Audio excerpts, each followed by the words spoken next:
आशा है कि इस लॉकडाउन में आप सभी घर पे सेफ होंगे, सुरक्षित होंगे।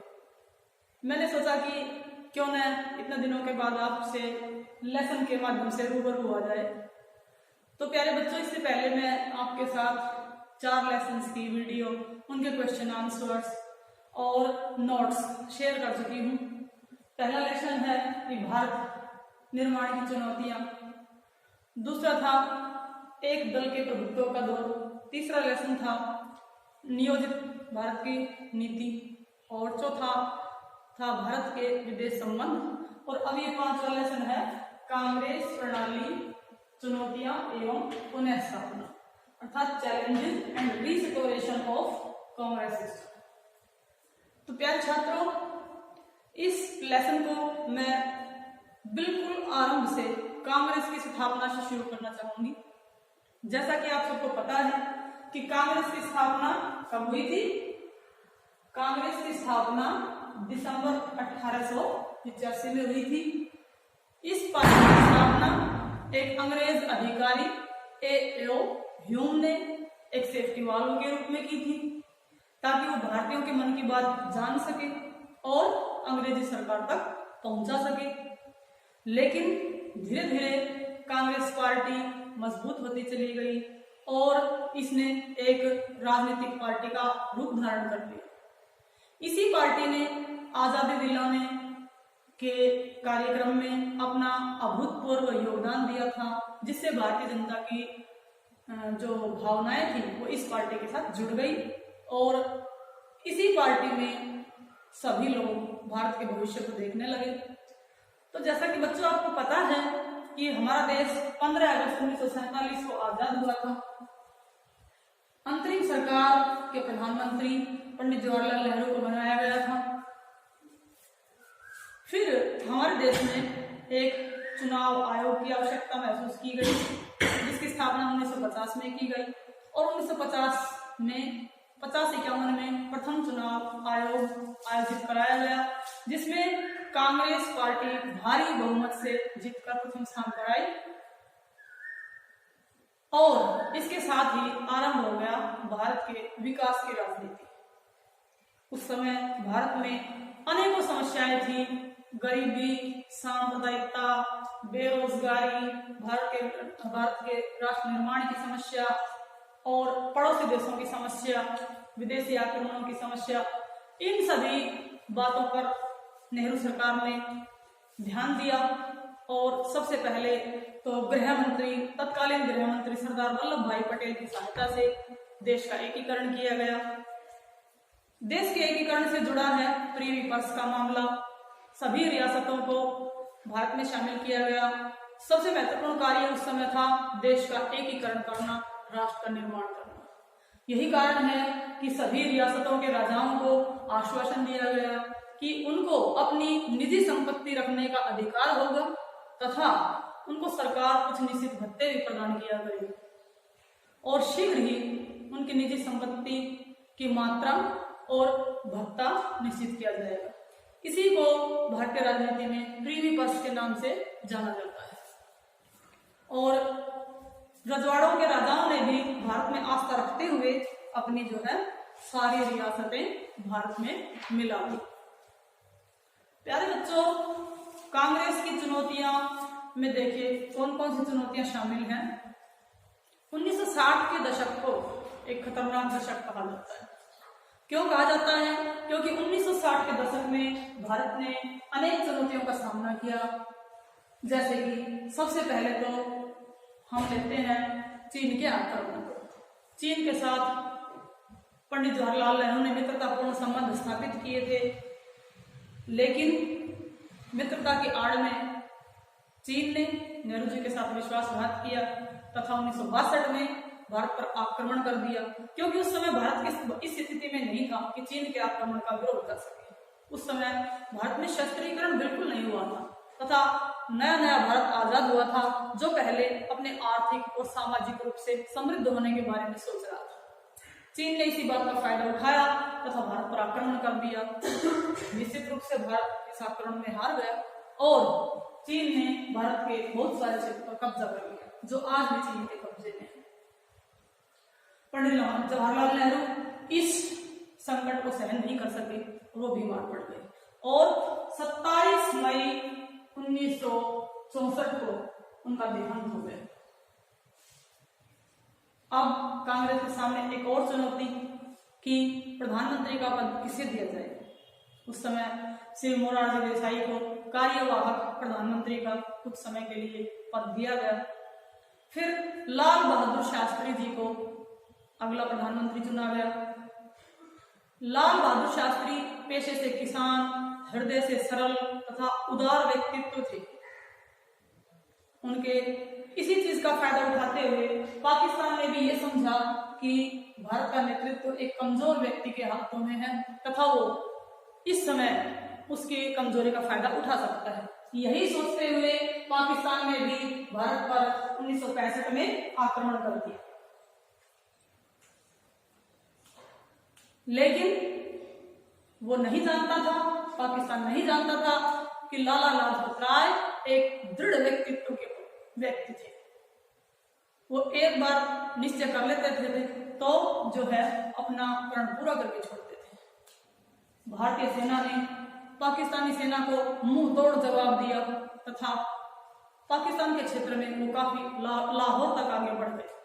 लेकिन उस समय रूस, भारत और पाकिस्तान दोनों का मित्र था। पाकिस्तान ने रूस को गुहार लगाई कि वो भारत के साथ समझौता करवाए और 1966 में हुआ ताशकंद समझौता। ताशकंद तत्कालीन रूस का एक शहर था जो अब उज्बेकिस्तान नामक देश में पड़ता है। प्यारे बच्चों, इस समझौते के दौरान भारत को रूस के कहने पर जीते हुए सारे के सारे प्रदेश पाकिस्तान को वापस करने पड़े। लाला लाजपत राय इस अपूर्णीय क्षति को सहन नहीं कर सके और शायद उनको इसी से उनके हृदय को आघात लगा और उनकी ताशकंद में ही मृत्यु हो गई। कांग्रेस के सामने एक और जरूरत थी।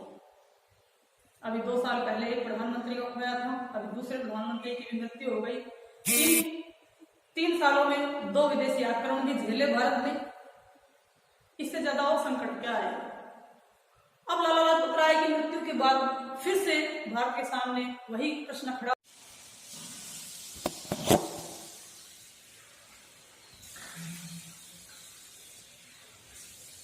प्यारे बच्चों, लेसन का अगला पार्ट। तो जैसा कि हमने पिछले वीडियो में बताया कि लाला लाजपत राय जी की मृत्यु के बाद देश के सामने पुनः वही प्रश्न खड़ा हो गया कि प्रधानमंत्री कौन बनाया जाए। मोरारजी देसाई को फिर से कुछ समय के लिए कार्यवाहक प्रधानमंत्री बनाया गया। उसके बाद 26 जनवरी 1966 को श्रीमती इंदिरा गांधी को सर्वसम्मति से देश का प्रधानमंत्री बनाया गया। वो एक सशक्त स्त्री थी और उन्हें अपने पिता के साथ रहकर राजनीति का अच्छा खासा अनुभव भी हो गया था। लेकिन उसी समय देश में एक और संकट आन पड़ा, जो है अकाल। उस समय भारत में एक भीषण अकाल पड़ा। समय पर वर्षा न होने के कारण, मानसून न आने के कारण सारी खेती चौपट हो गई और भारत में पैदा हुई भूखमरी की समस्या। लेकिन हमने उस समय देश में एक नई क्रांति को जन्म दिया जिसका नाम है हरित क्रांति, ग्रीन रिवॉल्यूशन। इससे भारत में अन्न की पैदावार भी बढ़ी और हमने धीरे धीरे अन्न उत्पादन में आत्मनिर्भरता भी प्राप्त कर ली। इन संकटों के अलावा कांग्रेस पार्टी में एक नया संकट आया 1969 के राष्ट्रपति के चुनाव के समय। 1969 में तत्कालीन राष्ट्रपति श्री जाकिर हुसैन की असामयिक मृत्यु हो गई। परिणाम स्वरूप 6 महीने के अंदर राष्ट्रपति पद के लिए नए चुनाव करवाने पड़े। राष्ट्रपति पद को लेकर के कांग्रेस में मतभेद पैदा हो गए, क्योंकि जो कांग्रेस पार्टी के नेता थे वो तत्कालीन लोकसभा के अध्यक्ष श्री नीलम संजीवा रेड्डी को राष्ट्रपति बनाना चाहते थे, परंतु इंदिरा गांधी इसके पक्ष में नहीं थी। इसी बात को लेकर के कांग्रेस में 2 धड़े बन गए। एक तो कांग्रेस आप जिसकी समर्थक थी श्रीमती इंदिरा गांधी, और दूसरा इंदिरा गांधी के विरोधी नेताओं का गुट जिसका नाम था कांग्रेस ओ। श्रीमती इंदिरा गांधी ने श्री वीवी गिरी को, जो कि एक स्वतंत्र नेता थे, उनको राष्ट्रपति का पद का चुनाव लड़वाया और चुनाव में जीत भी श्री वीवी गिरी को ही प्राप्त हुई। परिणाम स्वरूप कांग्रेस में खींचातानी बढ़ गई। ये सभी संकट तो कांग्रेस में थे ही, जैसे कि लोकप्रिय नेताओं का देहांत, विदेशी आक्रमण, अकाल का पड़ना, कांग्रेस में फूट का होना। इसके अलावा हमारे देश में उस समय गरीबी, बेरोजगारी, सांप्रदायिकता जैसी अन्य समस्या भी मुंह बाएं खड़ी। तो इस प्रकार कांग्रेस पार्टी ने जो शासन किया उसमें धीरे धीरे चुनौतियां बढ़ती चली गई और 1960 के दशक को कहा जाता है एक खतरनाक दशक। परंतु इंदिरा गांधी जी के आने से कांग्रेस में एक नई जान फूंकी गई। इंदिरा गांधी ने 1971 में जो 5वां आम चुनाव होने जा रहा था उसमें एक लोकप्रिय नारा दिया जो कि उस समय बहुत मशहूर हुआ। वो नारा था गरीबी हटाओ। इसके साथ ही इंदिरा गांधी के विरोधी नेताओं ने नारा दिया इंदिरा हटाओ।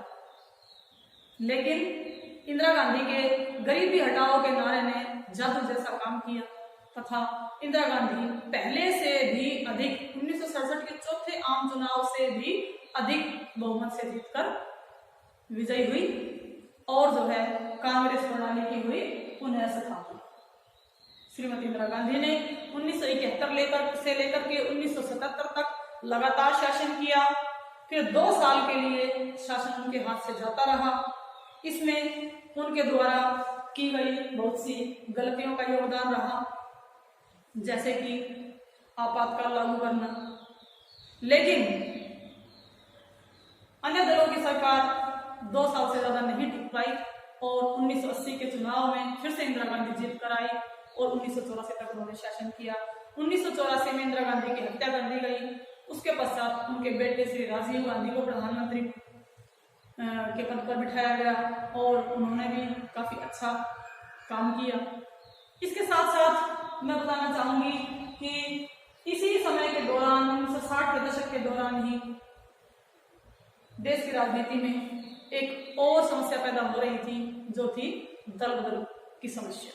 बहुत सारे नेता जिस पार्टी के टिकट पर जीत हासिल करके आ रहे थे वो उसी पार्टी को छोड़ करके विरोधी पार्टियों के नेताओं के द्वारा दिए गए प्रलोभन के कारण या विधायक पद के कारण दूसरी पार्टियों में शामिल हो रहे थे।